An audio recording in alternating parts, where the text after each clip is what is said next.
Hello and welcome to Murphy's Garden in February. So it's a really dank, dreary day, and so in order to do some gardening, because I can't leave it any longer, I've really got lots to do.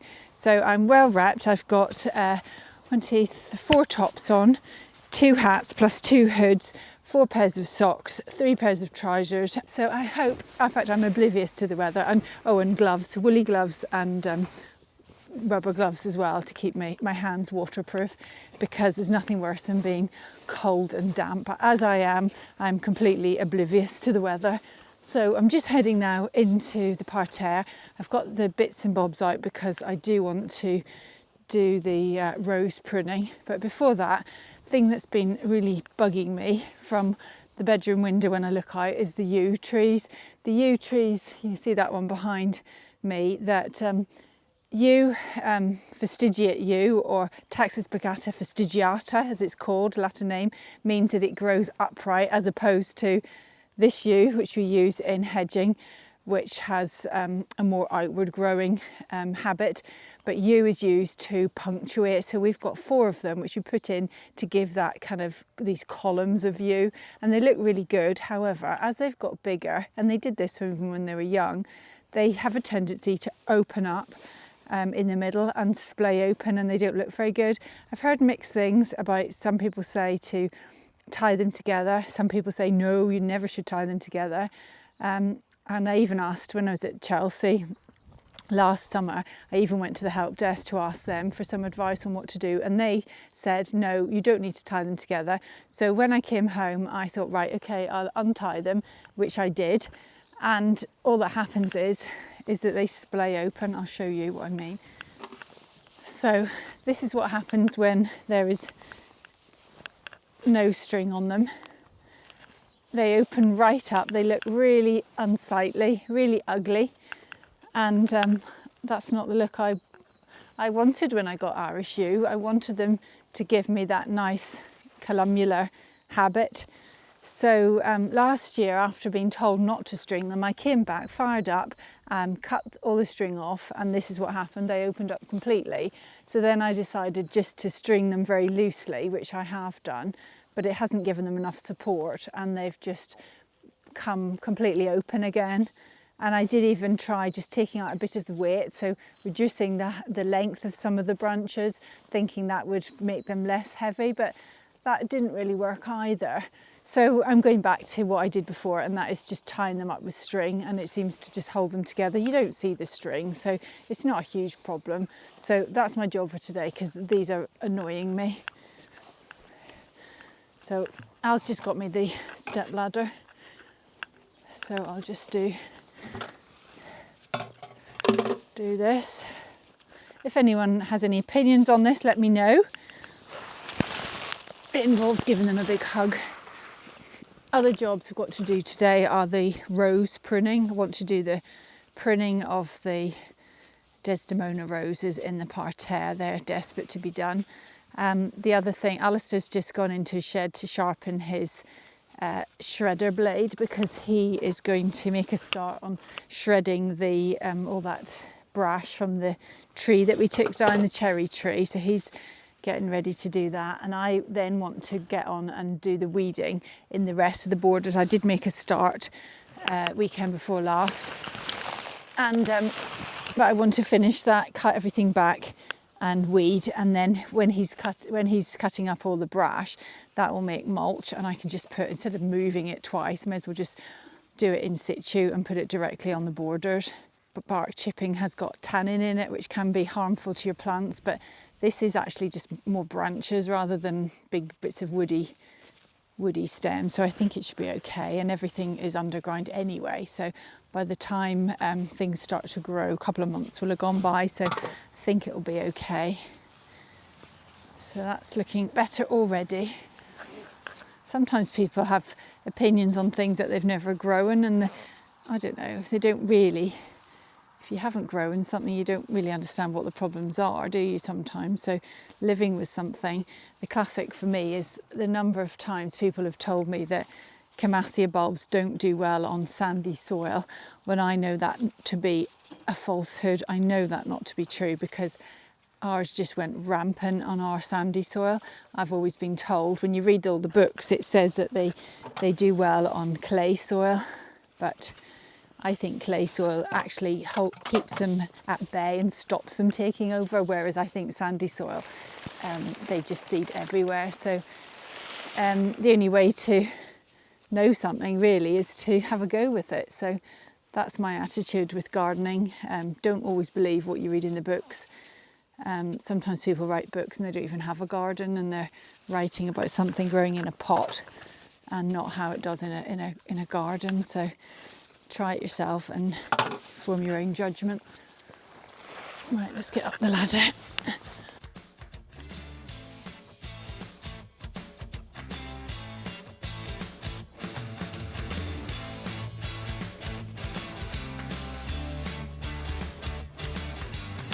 How's that? That look good? What I can do is just trim out some of the bits that are going a bit haywire.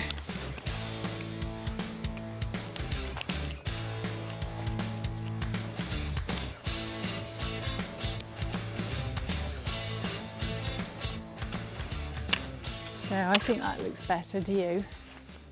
Okay, so this is the final yew tree. So you can see the 3 that I've strung up look so much better than this. So this is one without any strings attached.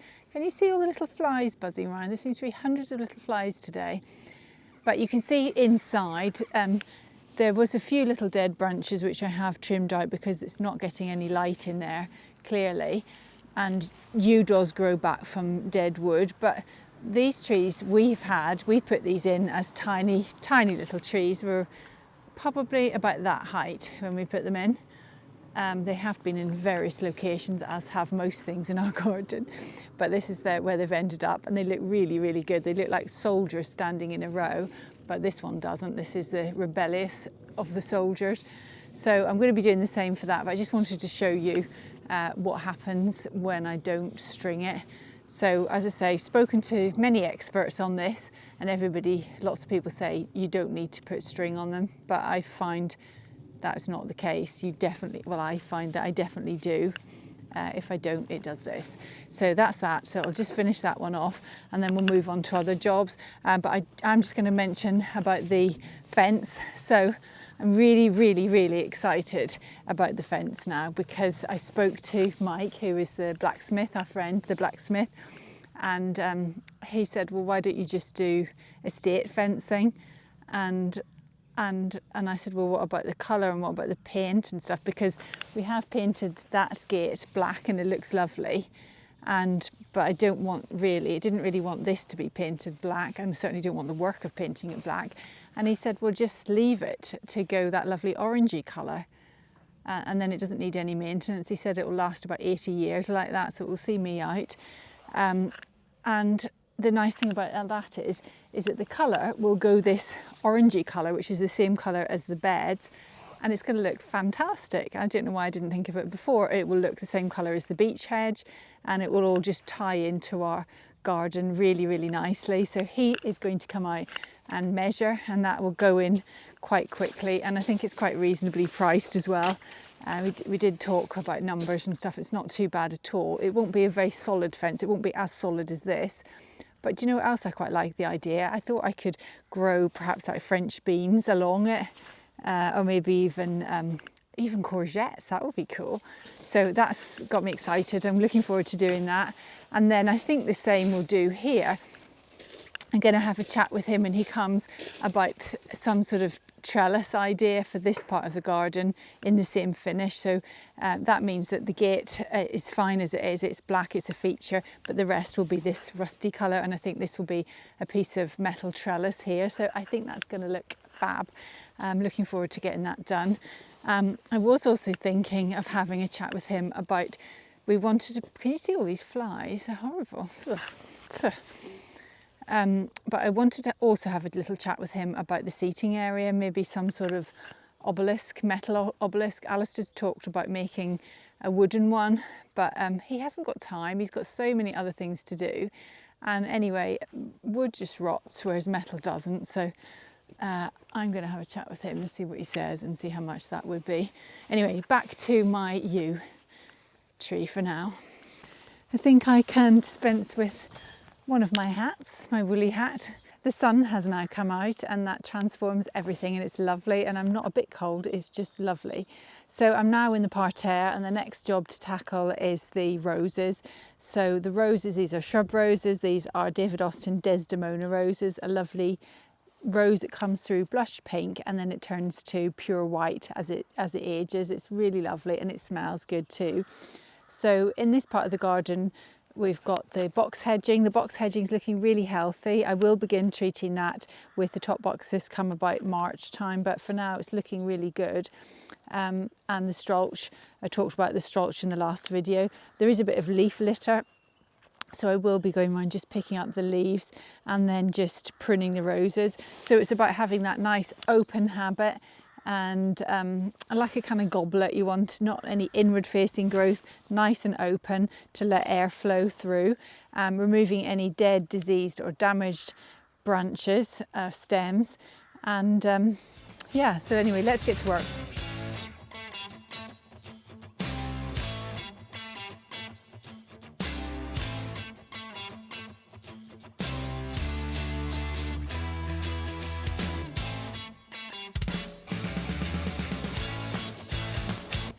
And that's the roses all pruned. Sometimes Alistair comes along behind me and takes them down further, thinks I'm not brave enough, but I have taken quite a lot off. And now for the Clematis. This Clematis, Clematis texensis Princess Kate, belongs to group 3, the late flowering Clematis. They flower on the coming season's growth, and so they need to be cut back hard in February. If I were to leave it, I would get flowers at the very top of the obelisk and nothing down at the bottom. So I'm cutting all these tangled dead stems off, and I will cut back to the first set of buds. That way I'll get lovely new growth in spring and it will quickly cover the whole obelisk. So we'll go and see Al, and I'll just take his step ladder back to him, otherwise I get told off for not returning his equipment. And we'll head now through Murphy's garden. Lots and lots of work to do here. Lots of things were left in pots. There's loads of pots down here. And as we pass by, this is the Sarcococca winter box. It smells good. It doesn't look so good because it was just plonked in a pot at the end of last year, but we will be moving this area on. We'll be getting the digger back in. We had a bit of an issue with the Hyundai electric wheelbarrow that we thought was fantastic, and we've had a few problems with it. It's had to go back, so we're just waiting to get that back before we can recommence work, because we really don't want to be manually lifting all of this earth. But we're getting there. I think it's looking quite nice. The shape on this side and on this side is looking quite good. So anyway, let's go and see Al. Hi Al. He's just doing some work on his chipper because it's a bit blunt. He's been down at his Uncle Mike's and did a lot of cutting back, didn't you, of hedges and things? Yeah, quite busy. Tell me what you're doing.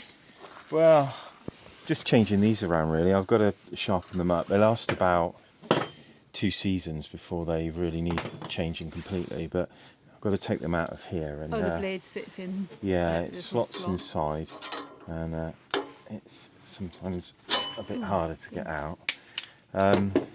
They get a lot of resin build up on them, so when you're doing particularly conifers and cypress, which I had a lot of, unfortunately, you get this black tar resin. So I'm going to have to yeah, and I use a solution as well, just a kind of alcohol solution to get rid of it, but then I'll also just kind of put them over a wire wheel, but then I'll grind off a new edge to these as well. Do you have to buy new ones sometimes? Yeah, I get, as about 2 seasons out of them, and then unfortunately you have to change them. With this design, there's 20 of these in here, so it's quite an effort. Are they expensive? Yeah, about £250. Oh my God. Yeah, so, and then they go back in, and lining them up's a bit of a pain, and then putting in the 2 bolts. But it's something you do. As I said, I do about 3 times a year, depending on how much work's going through here. But ultimately, if you don't sharpen them, then it doesn't work. We'll go and have a look. The stuff that you shredded is over here, isn't it? So this is the stuff that he shredded at his uncle's. And this is the output. This is the stuff that is created from it when it goes through the machine. We did do a video last year, I think it was, all about the difference between shredders and chippers. Why have one as opposed to the other? Shredders are better for green waste, smaller waste, and chippers are better for more woody growth. We've got both simply because Al's got a gardening business and dealing with waste was a big problem for us. But now we've got this, we can process all of our material. We'll just show you the compost heap, what's going on here. This is some of the waste that will have to be dealt with. We've got the Christmas tree, lots of woody stems, and then of course we've got the tree that we took down that's sitting in the middle of the lawn, so that desperately needs to be done. But it changes your outlook on things. Instead of seeing this as a problem, which I used to see it as, you see it into a solution, because this will become very, very valuable compost. It goes onto the compost heap, we cover it over and it sits here for a season or two, and then it produces really, really nice compost. So that stuff's not quite ready yet, but the stuff under here this is lovely, black gold. So really, really valuable, and it just changes how you think of your garden waste. Okay, so I'll tell you where we're at. The parterre is done, the roses are pruned, the clematis is pruned, bit of leaf litter has been picked up, and now I'm going to move into the seating area because it looks a real mess. Not quite sure what happened last summer. Summer finished and I just didn't seem to get round to tidying anything away. I normally cover up the tables and things and the chair, but I don't know what happened. I didn't, and it looks a right old mess. So I've just made a start cutting that one back. Got that one to do. There are some, this is Breezer, I think, that seeded itself all in the gravel. It's not a huge problem, but I will just go around weeding that out. I'll leave this clump in because I don't mind it. I quite like it in the containers. And I'll do the same with that one. But yeah, this table and chairs, this is really old. We got this in our last property. So when we first got married, so it must be, we've been married 25 years. So it must be about 23 years old, I would say.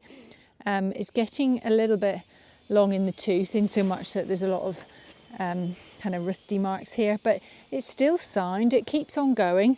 It was from Marks and Spencer's, and I must say it has been quite robust, really. Joshua 3D printed some new feet for it because they had worn down and were scraping, and I think what I'm going to do this summer is just repaint it and see if I can get a little bit more life out of it, because it's such a comfortable table and chairs. It really is good, and it fits this area nicely. So it doesn't matter too much that it's been left out in the mucky weather, because I will give it a bit of a sorting out in the spring. So I'm going to get on and just do something with this messy container. I'll go and show you Alistair. He's in the midst of sharpening those blades, so we'll perhaps go and have a look at that.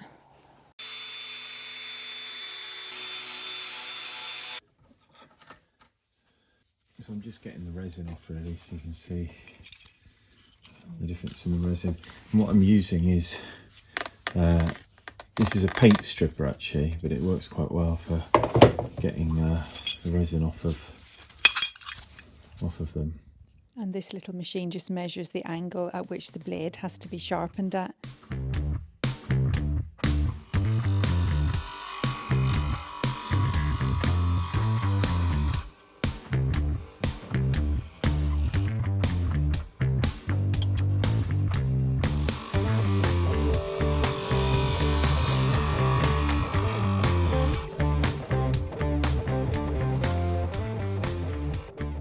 Razor sharp, ready to shred again. And it's raining yet again, but this time much, much harder. So I don't want to carry on in this. It's too much. I've got lots done and quite pleased what I've got done. I have enjoyed it despite the weather. Thanks to my waterproofing, I'm nice and dry underneath all of this, but I'm going in to sit by the fire. Thanks very much for watching. Bye for now.